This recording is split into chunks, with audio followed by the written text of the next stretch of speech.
Anatomy Podcast episode 43 with Chad from For the Fallen Troops. Man. Ladies and gentlemen, welcome to episode 43 of the Anatomy Podcast. It's currently 5:15 for me over in Murfreesboro, and it is 6:15 for Mr. Chad Ruhlig of For the Fallen Dreams. We were planning this session for yesterday, there were other dates, and we finally have attended to it. Yeah. Thank you, Chad, for your time. How are you doing tonight, friend? I'm doing great, man. Just enjoying a little bit of brisk weather here in Amityville, Long Island, New York. It's a good start to the tour. We're about eight shows in today. So it's good, man. It could be colder, there could be snow, so I'm surviving. I'm doing all right. Right, absolutely. And they will be going on tour. They are currently on tour with Gideon Orthodox, who are buddies of ours now, with a recent podcast interview. So that was really, really cool. Getting to know one of the biggest bands really in the underground, heavier Nashville local scene, just learning a little bit more about the state and all that. And then obviously there's also guerrilla warfare and other projects on that lineup, and I have every intention to be attending the show that they're going to be doing at the end here in Nashville once they swing by. But tonight we have a really awesome opportunity to talk with Chad, kind of learn a little bit about his background, learn about his history leading up to, everything in For the Fallen Dreams. And we have 45 minutes to do it. So, Mr. Chad, if you could do me a favor and basically give us a quick, not even a quick, just let's go ahead and try to learn about as much as possible with you regarding everything you feel is relevant to For the Fallen Dreams, sir. Yeah, For the Fallen Dreams started in 2003 with our guitar player Jim Hocking and Andrew Tkachuk, the drummer, he's not the drummer for us now, but he was with us for a very long time. He's a founding member of the band. You would know him now as the drummer of the Ghost Inside. Andrew is still a very close friend of mine in the band's. So him and Jim started the band in their, I want to say, junior / senior year of high school. Might even been before that, 2003, because the boys graduated in 2005. So it would have been, sophomore year, junior year of high schools when Andrew and Jim started the band. I joined in 2005, playing bass for the band. We did a ton of touring, DIY stuff, house shows. Early 2000s metalcore was during a special time back then. You could do house shows, you could do basement shows, you could do VFWs, you could also play legitimate, clubs. It was kind of all over the place. Wherever you could get in, you would fit in. Right.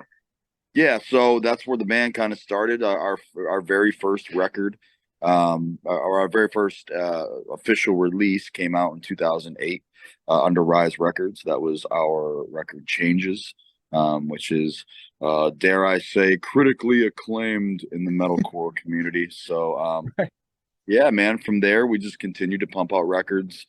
Relentless came out on Rise Records. Backburner came out on Rise Records. Wasted Youth, the record after that, came out on Artery Recordings. I left the band for a little bit. I came back in 2013. We released our record Heavy Hearts in 2014 under Rise Records. We released our next album, Six, underneath Rise Records in 2018. And that leads us up to For the Fallen Dreams self-titled album that is going to be coming out March 10th on Arising Empire Records. I'm very excited about it.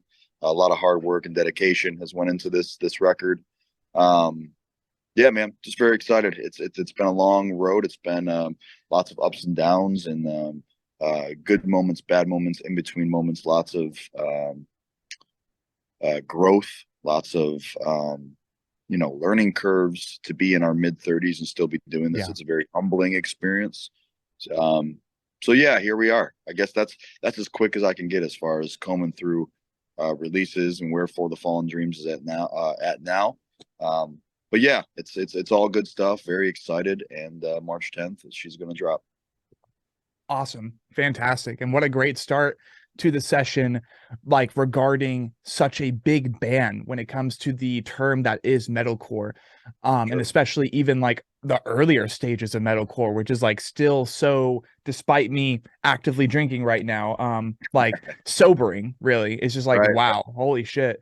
And just like going back on all that history, like obviously since your very first record with Rise Records and going up to now, there have been like many changes in the community, many changes in the scene, whether musically speaking, the rising bands, the falling bands, bands that abruptly out of nowhere just like ended up having to split up.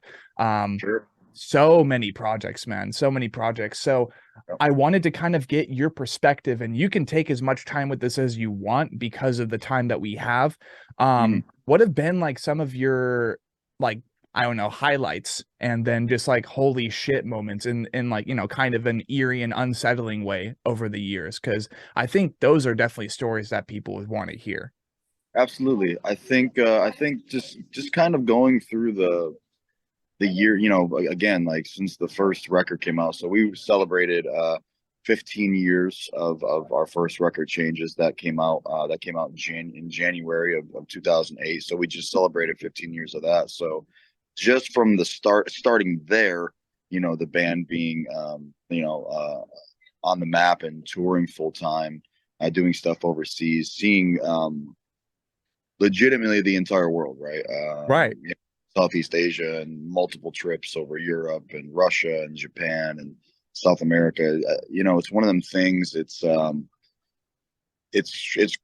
when you're in it, you don't really think about it all that much. Yeah. It's moments where you're like, you know, most, you know, like, oh, I'm going, yeah, I have a tour in Japan next year, or we have a tour coming up in South America, and stuff like that.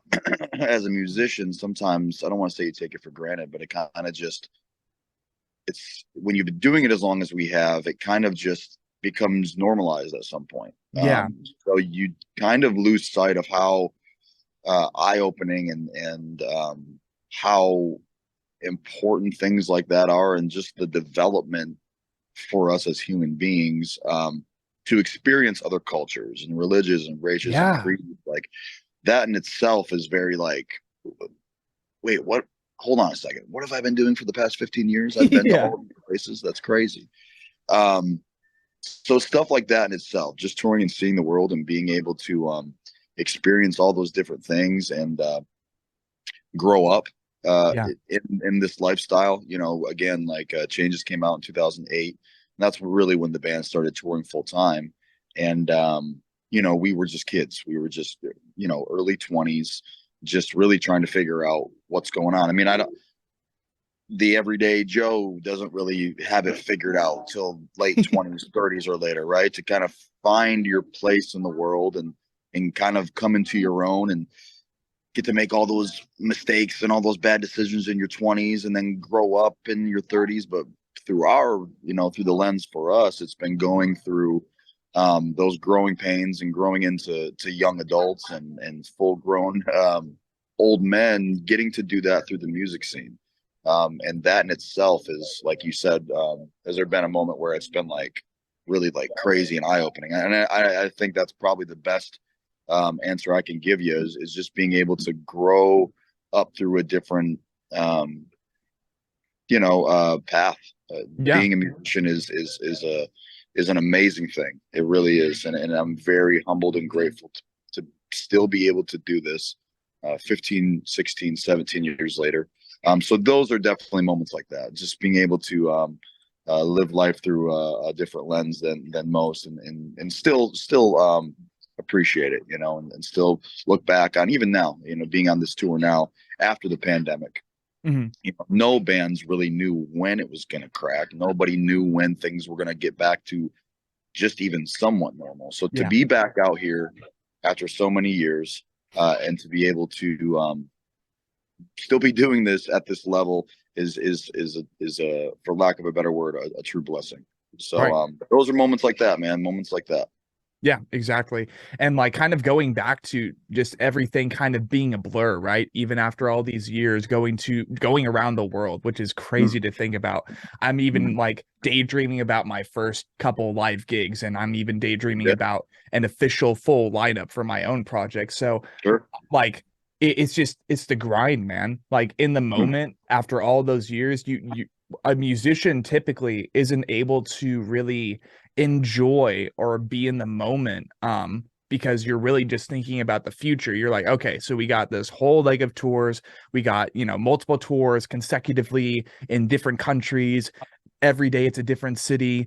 The Yeah, gas for that car, the yeah. pricing, and just there's so much that goes into it. I've already figured out, and I've already observed and gotten the impression of from touring musicians that Right. at the end of the day, you're just like trying to focus on making sure you get your equipment to the next day and just all this Yeah, other stuff. So you're like, in a way, you're not really able to enjoy the moment sometimes as much as you could because absolutely. you're having to be like hyper fixated on just making sure everything goes well, making Yes. sure you sell enough shit. And Yep. I mean, that's the whole process, ladies and gentlemen, from Chad Ruhlig himself. Yep. And I don't know, like over the years, because obviously this is what we're going to be talking about for most of the time, just reflecting on history and reflecting on the legacy of this titan of a band, Yeah. now signed to a rising empire, where less instead of Rise Records. um how have you guys kind of perceived the impression that you guys have kind of become a staple band when it comes to the genre that is metalcore? Because you got bands like August Burns Red that are still Yeah. like triumphant after all these years. You got Beartooth, which is slowly rising into, I would Mhm. argue, more AC/DC sound. Like there are Yeah. so many bands that are still like kicking it. They're still turning the gears because they just want to, and they're like, okay, we got to stay relevant because there are all these other hundreds of bands. So how does it feel to be a part of a project like that is so prolific for that genre? Yeah. It's definitely it's a mix of different feelings because For the Fallen Dreams is, as I've said already multiple times, has been around for a very long time. So to help um, mold in our own way, along with a lot of other bands. There's a lot of other bands who everyone's contributed in some way Yes. to molding sounds, whether it be August Burns Red, which is a great example. Metalcore juggernauts that have been around forever. Mhm. Great band. Bands like us, but then there's bands like that inspired us to be who we were, to help influence the genre. You know what I mean? Like without Misery Signals, there would be no For the Fallen Dreams. Without For the Fallen Dreams, there wouldn't be certain other bands. It's all like a chain effect, and being that young in it, never intended on that. We were trying to mash up styles that we loved and still make our own twist of it, and it's turned into this thing now where it's we still have people coming out to the shows that are like, I've been listening to you guys, and Changes was such a big record for me when I was a freshman in high school, or I was 12 years old. I had a kid come up to us last night in New Jersey and said I was 9 years old when Changes came out, and I remember jamming it at 9, 10 years old, and that's fucking. Yeah. Um, but yeah, I mean, For the Fallen Dreams we've definitely we've carved our own little niche in the metalcore world, along with a ton of other bands. I still feel like sometimes we're metalcore's best kept secret, and Yeah. and I mean that in a good way and a bad way. Sometimes we're still out here just trying to show everyone like, hey, um, we're still your band's favorite band, and there's a reason. There's a lot of people who haven't even heard of us, still to this day. Yeah. So it's always the grind. It's always trying to get in front of new audiences, playing with new bands, playing in front of new people in new venues. We're always trying to uh, um, move the needle forward in every way, and not even just for our own selfish reasons, but just to spread the message of who we are and what we like to talk about. And it's crazy. We're all very no one here has any egos in our camp. So anytime anybody comes up and says, you guys like have changed this or changed that for me, or music or whatever it is, it's always a very humbling feeling to know that we've had an effect on whether it be music or somebody's personal journey. It's wild, man. And again, I feel like we're still out here 7 records later, still trying to prove ourselves. Yeah. Still trying to make waves and show everybody, don't get it twisted. For the Fallen Dreams is where we've been around for this long because of this reason. So we try to go up every night and put our best foot forward, have fun, interact with the fans, enjoy our time up there, because I've said this before on other podcasts. Once this shit stops becoming fun, it's time to go home. And Exactly. we're still having a blast out here. So to dial way back to your question, Right, you're good. it's great, man. It's a great feeling to still be doing this. It's awesome that people give us our props and our flowers every now and again, and let us know we're appreciated, and we'll continue to do the work. That's what we've always been about, is putting in the work, putting in the grind, no matter how many years later. That never stops. Never You always stops. No, you put in the work continuously, and good things will happen for you at any level. So that's what we're about, and that's what I'm about. Exactly, man. And that's badass. And it's something that I've been saying a lot to just like kind of wrap up my videos and stuff. It's just like the great eternal music machine, which I call it. It's just like the music industry at large. You got to keep cranking. Otherwise the gears, they rust out. And then, well, everybody's going to want to replace the parts, and you don't want to be the part that gets replaced. You know what I mean? And now more than ever, man. There's so many great up and coming bands, and there's been a huge shift in music recently. And there always is. It's always stagnant for so many years. There's the next big thing, right? And everyone kind of follows suit with that. And then it gets real stale. And then there's another band that comes in and changes the game. And another group of bands that follow suit with that do it just as good. So there's always something new going on. There's always bands that are going to push the needle forward. That's what we did in the early years. We helped push the needle forward along with a ton of other amazing bands. And that's still happening to this day with what we're doing, what we're seeing now with all these artists, because there's so many just killer bands right now that are out there that are killing it. Like the big one right now is like Bad Omens, right? Bad Omens. Oh my God. Spirit Box. Bad Omens been around for a minute. That's another band. They deserve every bit of success that they're getting. Props to those guys. I don't know them personally, but props to those guys, man. They've been around for a minute too. I know they've been grinding it out and doing the tours, and again, if you stick with something long enough and you keep putting your best foot forward, yes, it will pay off. Same with the Spirit Box camp. Those guys, they're killing it right now. There's so many bands. I could go on and on. So many bands. Like for every person, they have like a whole discography of these various bands, whether like higher in the music world, lower, like deep underground counterculture that are just getting started. Absolutely. And it's such a big world. Like we have the planet that we know, we have all the people that we know, but little do people realize that one in four for every person, 1 out of 4 for every, like all the population, they're musicians, they're creators, they're artists. And it's crazy to think about. It's always been something that helps everybody connect.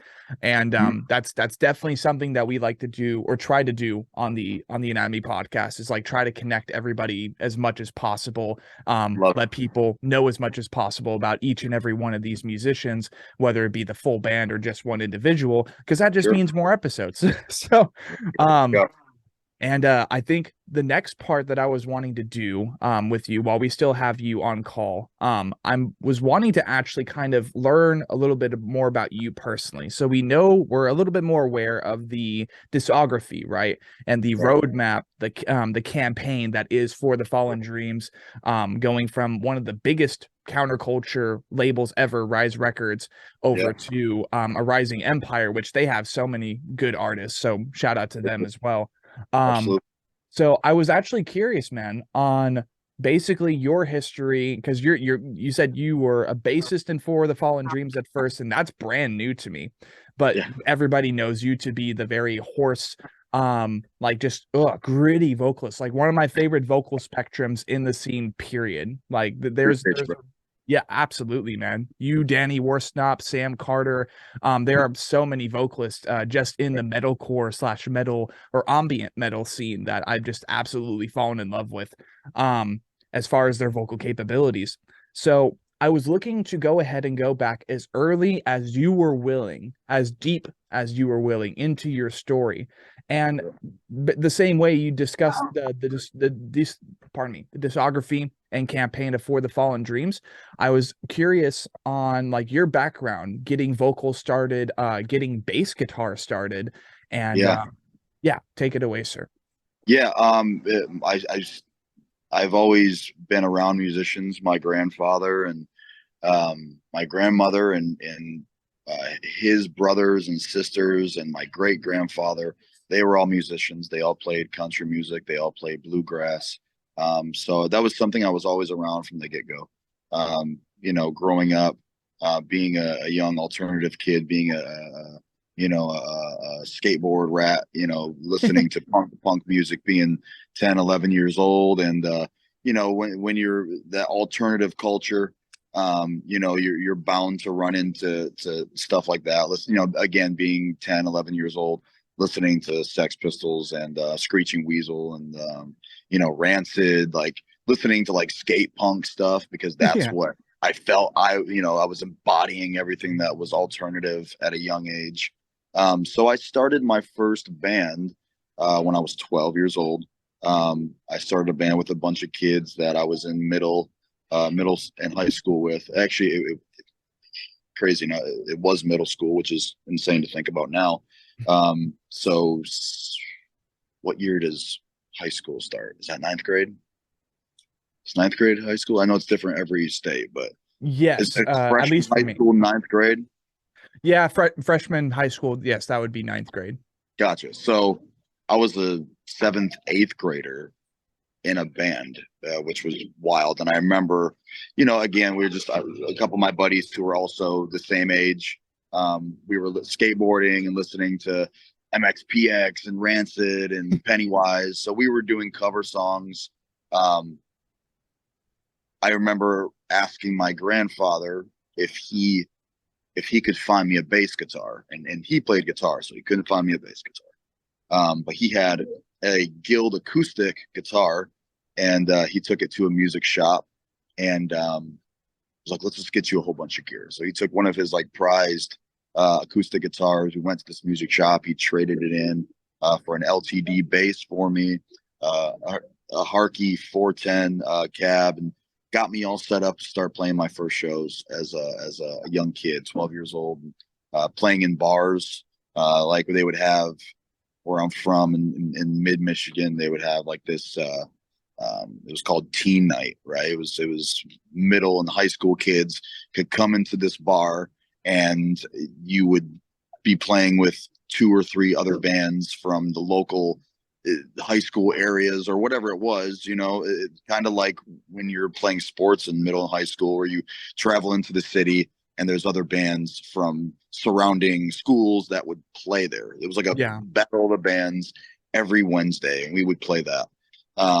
So that's really where it got started, man. It was just having the influence from my grandfather, my grandmother, and that side of my family, being very, open and receptive to me wanting to be a musician, and then being immersed in the alternative skate culture to pick up on, street punk stuff and all that. And from there, it kind of evolved into listening to bands like Deftones, listening to bands, the drummer of that band that I was in when I was 12, his older brother, and it always starts with an older brother, right? Yeah. So the older brother of our drummer was a senior in high school. So he was 17 in the late 90s. And so he was going to Ozfest. He was seeing Slipknot. He was seeing Mudvayne and Soulfly and Limp Bizkit and Korn. He was going to the Ozfest. He was going to like the heavier concerts. So when he would come back to, the house where we would practice at, older brother's room was sick. You go in his room and he'd have like Kitty posters and Soulfly, and so it was just so fucking cool to me. Even then, I was like, this is cool. So from skate, punk stuff to getting into the new metal wave at the time, you know, I loved it. It just it resonated and clicked with me like instantaneously. Like just I loved Limp Bizkit was even back then was one of my favorite bands. Mudvayne and Slipknot, you know, all the same stuff. So from there it started. I started moving into playing in different styles of bands. It wasn't the punk stuff anymore. You know, that thing kind of fizzled out. And Yes. now those bands that I was playing in the city with when I first started, now I made those connections with those city kids who were in heavier bands. And now I was linking up with them when I was 13 and 14. And I was playing bass in bands that were now doing Deftones covers and doing, you know, like not so much death metal, but just much more taproot, much more aggressive stuff than what I was playing before. So continuously just evolving and making connections and joining this band, and then started out, you know, listening to all that aggressive new metal stuff, and during that wave, doing backup vocals, right? Just tearing my throat to pieces, learning how to like just scream one or two words during the set. Like if we were playing, you know, covering Engine Number 9 by Deftones, I would add in the screams, right? And so I started getting a little more comfortable with screaming. Progression, 15, 16 years old, joining new bands, starting new bands, booking shows, playing bigger local shows. Now there was a promoter, and he's still a buddy of mine. I was just talking to him last night. He was a promoter at the time, and he was around my age and 17 years old, and he was booking you know, bands like Misery Signals and Seven Angels, Seven Plagues at like a local hall show. We would play that, or we would have Iron Dissonance come into town, or these grind bands like Bodies and the Gears, the Apparatus, and Ed Gein and Daughters. Like they were all coming through now, and I was getting more familiar with being this younger musician who has evolved from playing bass in pop punk bands to now playing bass in aggressive metal and new metal bands. Hold tight, brother. Right, no problem. So just you know, progressing, and now I'm 16, 17 years old, and I'm playing these packed out hall shows in front of, you know, people who are driving from Detroit and Flint up to my neck of the woods, and I'm playing in a VFW hall that's 200-300 people, and it's going nuts. And that's when I got, you know, the taste for blood, right? Like I was like, this is sick. This is what I do. This is fun. This is everything I see on like the Ozfest DVDs. This is that at a smaller scale. So just the evolution, man. Just continuing to put myself in the right position to be better, to be a better bass player, to be a better screamer. In this journey, you know, being 17, 18 years old, and finally moving into those same hall shows I was talking about. You know, For the Fallen Dreams was also moving around. They were also playing local shows. So For the Fallen Dreams was an hour and a half away, and my buddy was booking them in town. So my bands at the time were playing with For the Fallen Dreams, and I knew that they were a rad band. And it just kind of happened in my senior year of high school that they lost their bass player, and I was digging what they were doing, and I was like, I'll play bass. You guys need a bass player? I'll play bass. And I joined For the Fallen Dreams in my senior year of high school. And I left high school. I joined the band and I went on tour. And from there, that's what it's been. I left 18 years old. I told my parents, I said, this is what I want to do. This is where I'm at. I love you all to death. I'm out of here. I'm going on tour. And my parents have always been great. They have always supported me, and they're like, if that's what you want to do, man. So I split, and For the Fallen Dreams did their first tour with me, like the full US tour with this band called La Gia, who were on Ferret Music at the time. And here we are, man. Yeah, same here thing. we are. It's really been since then, since my senior year of high school. It has been nonstop. It has been the grind. It has been For the Fallen Dreams into my other band, Legend, and building Legend from the ground up and getting Legend in a place to succeed and putting out some really killer records with that band. And then coming back to For the Fallen Dreams and rebuilding that with my own brand and getting to this point now to where we're at record number 7. And it's been a constant. There's never, there's been blips and moments where the band has taken, a couple months or a year off and we didn't tour or whatever it may be. At the end of the day, For the Fallen Dreams has never went on a hiatus. We've never said we're done. It has been a constant. And here we are, all those years later. I think it definitely stands the test of time, how hard you guys have been working and how seldom you guys have ever taken hiatuses or breaks, like if you have, because you said you haven't. So great. Now we kind of have a little bit more insight on your personal life, and I do appreciate you sharing that. We have currently 15 minutes left. So cool. I would like to ask you if you would want to do a quick track by track lyrical summary for the tracks on the new self-titled album. Yeah, we can do some. Yeah, absolutely. Awesome. Some are a little more bleak than others, but yeah, we can comb through them. I'm guessing if you went through our publicist, then you've already heard the record in its entirety, right? Not yet, but I will be listening to that like right after this session. Gotcha. So, cool, man. So I guess we'll start with the first track, if I can even remember the track listing. Shit. The first, right? It was switched so many times, but so Reanimate has been out into the world. We did Reanimate. Not every song is going to be for me as now more than ever as I get older. Not every single song is going to be something that I personally have went through or talked about or whatever. Sometimes I just like to tell a story. Sometimes I like just to think of a theme and build out my own story in my head and write about something. So Reanimate was kind of like a weird song about being brought back to life after passing away and being stuck in limbo. And it's a very odd song. It was very fun to write, though. I had a blast. Like my lyrics have definitely changed over the years and how I approach them. And some of them are very you'll read the lyrics and you think I have no clue what the fuck this guy's talking about. But that's the fun of it, man. Everyone can have their own interpretations of what they perceive the song to be about or whatever certain line can hook somebody. Same thing. What If's kind of the same kind of feel. A lot of the record is about certain cycles of life and death. So there's songs about thinking about your own mortality. There's songs about dealing with grief and passing. There's songs about feeling the anxiety of waiting. Sorry, 1 second, Bob. Continue, sir. Yeah, so every song is going to be for the most part, those cycles of life and death, the in between, thinking about your own mortality, thinking about the anxiety of waiting for that impending doom of death, acceptance of death, grieving, all of it.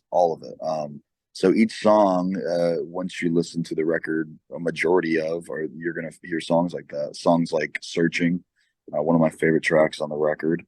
One of them songs that I really felt when I was writing something like talking about Reanimate, how it wasn't anything too crazy. I wasn't deep in my feels when I wrote that song or certain other songs. Yeah. But a song like Searching, definitely you can hear and feel every emotion that I was feeling when I wrote those songs. I'm not a two-dimensional vocalist. There's lots of different kinds of vocal styles I like to use. There's lots of emotion I like to put into certain songs when I'm really feeling it. Yeah. And Searching was one of those songs. You can hear the emotion. You can hear that I believe, and I want you to believe every word that I'm saying in that song. Good. Without You is another one like that as well. So the record's full of a lot of flavor, man. Like it's for me, my most polished work. I know it's what everybody always says, right? Right. They're like, it's our best album today. This is absolutely our best album today. Even if it's not, the criticism of fans that have been around for a very long time. Like this is a lot different from what I'm used to from the band. But that's the fun, man. That's the fun of being an artist is being able to kind of tap into different things. And you bring up bands like August Burns Red earlier, that they've really made some heat and carved out a very nice lane for what that band does. Exactly. And you always know that what you see is what you get with August Burns Red. Right. But they've turned it up with each record. They're a very just tight, precise killer band. And this isn't a knock at them or any band that does that, but for me to do the same in the vein of the same style, Yes.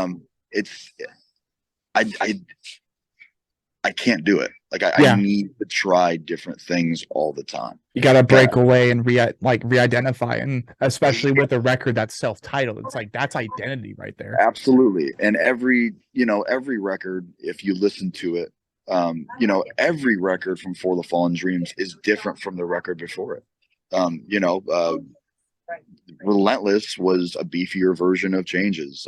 Backburner was a completely different sound than Relentless.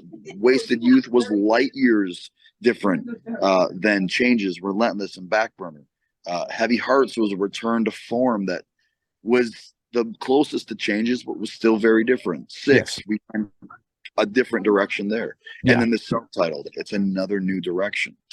So doing self-titled, it was we wanted to set the tone and the precedence that this is For the Fallen Dreams, and whether it's good, bad, or ugly, this is another leg to the machine of this band. Right. So lyrically, it's different from anything I've written. Musically, it's different. Like, it was just really fun to kind of try whatever with no hold to anything. Like, it was, let's write the best songs we can. Some of these are not going to sound like your traditional For the Fallen Dream songs, and that's the point, man. It's to have fun. It's to push yourself. This record is the first record that I have sang on. It's the first time I've ever cried. Man. This is all new to me. I don't know what's going on here. But give me 1 second. No problem. This tornado alarm's done. Oh shit! I don't think it's a tornado. It's way too damn cold to be a tornado. I don't know what's going on, but it's New York, man. New York's always a trip. That's true. Yeah. I think it's done. It's done. Okay. So yeah, it's been a very fun challenge for me as a singer and songwriter and as an artist to put myself completely out of my comfort zone. Anybody who knows For the Fallen Dreams or is familiar with the stuff that I've done over the past decade or more knows that if there's one thing I can do, I sure can scream. And that's fun and that's great. And I've really dialed that in. But to push myself into new territory and feel completely out of my element, and to feel completely like uncomfortable, like to listen to stuff and be like, wow, that's not good, or I need to work on that. Like that's not a feeling I've felt in a very long time. Right. So it was good to have that. It was good to have those moments of doubt. It's good to have those moments of you need to work on this, or you can be better, or you should try harder. That was great for me. It was good for my mental. It was good for my, just you become stagnant after a while and of not being pushed. If you do something long enough, you can carve out a good lane for yourself. But I needed to try something different. I needed to push myself, and the band did too. So. Yeah, there you go. And it was like, it was very strange hearing the first 3 tracks off of this record, and just like I entered the For the Fallen Dreams camp and just following this band during the 6 cycle.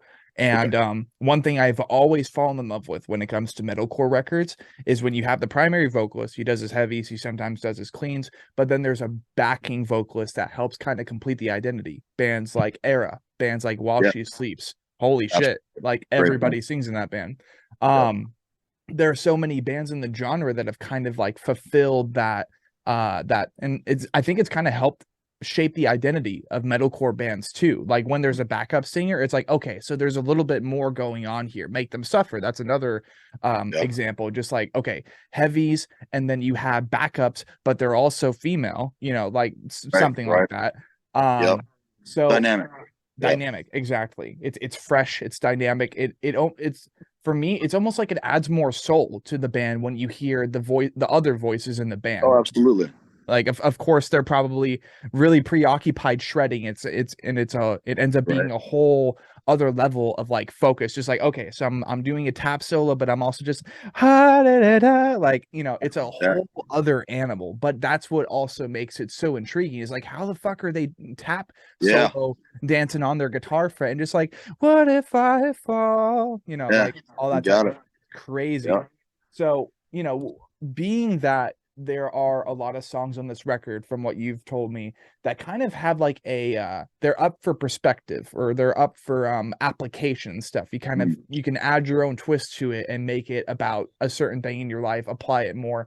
But you were also talking about the darker, the more bleak songs on the record. So if Yeah. anything, I would love to kind of learn about those tracks. That way, any listeners that happen to be watching this or plan, Right. they anticipate this record Mhm. highly. I think it would be really fun for them to have a little bit more insight on those darker tracks. Yeah. Without You is one of the big ones on the record. It's one of my favorite songs that we did. It's sonically very dramatic, lyrically very dramatic, vocally very dramatic. Oh, it's a very good song. One of my favorites that we've ever written. But that song, without a doubt, is a very emotional track about just mortality. Like thinking about losing a loved one, or losing someone that is very close to you, and kind of facing that type of struggle head on. Without You just kind of paints that picture of we don't know what comes next, and we don't know, but it makes things hard to think about losing that person, or whatever it may be that really pulls on you, and kind of it's a song that, even for me listening to it now, it's like I've said before, it pulls you in that direction. I was very much leaving all of it on the recording. It was all very emotional when I recorded it, and you can hear that in my voice and the composition of the song. Because there's a lot of bands, you can just, they are what they are, they rip and they shred, and they say this or they say that, and they're great songs, but there's something about a song where if the singer, or you can hear even the emotion in guitar playing. That's the beauty about guitar too. You can really put a lot of emotion into a solo, or a certain riff, and you hear that, and that's that age old thing where you hear a certain riff, and you hear a certain line, or a certain scream, or a certain verse, and you get goosebumps that all over your Yes. arm, because you're like, I can Yeah. feel that. And that's when music gets fun. That's Yes. when you have something, or a fan hears it and it really means the world to them, is hearing songs like that you're like, gives you the chills. Without You is one of those songs. It's one of those songs for me personally, and I think it'll have the same effect on a lot of people, just because of the lyrical content of mortality and loss and grief. And I hope people feel it the same way I felt when I wrote it. So that one is one to look out for. We have a music video coming out for that song as well, that will come out with the record, which I'm very excited about. Fantastic. Again, Searching's another one that has that same emotion to it. They all do in their own way, but there's certain songs that you That listen stand to. out. Oh yeah, absolutely. Yeah. Every song on the record, we went with the intention of every song. We wanted to make sure that it could be a single on its own. But then there's other songs that they just have something a little bit more to them. Yes. So those two songs by the time this is out or not, or to look out for when they hear this interview is Without You and Searching are two of those songs. Absolutely. Fantastic. I think I lost your volume again, brother.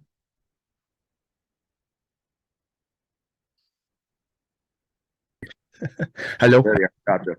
So it is currently 6 p.m. for me, 7 p.m. for Mr. Chad Ruhlig here of For the Fallen Dreams, an iconic band when it comes to the term that is metalcore. They have their self-titled album coming out. I think, what is it, like March 10th. March 10th. Jesus. Yep. Okay. Like March 10th through a rising March, empire. May, yeah, 3 weeks out. Right. So that's coming out through a rising empire. Please be sure to pre-save, consider pre-ordering any of the physical items for this record. They're currently on tour. I will be seeing them once they come to Nashville. This has been a legendary session. I think one for the books, just for the podcast, for the sake of perspective from higher places in the counterculture music scene. But yeah, thank you guys for stopping by, and stay tuned for episode 44 of the Anatomy Podcast.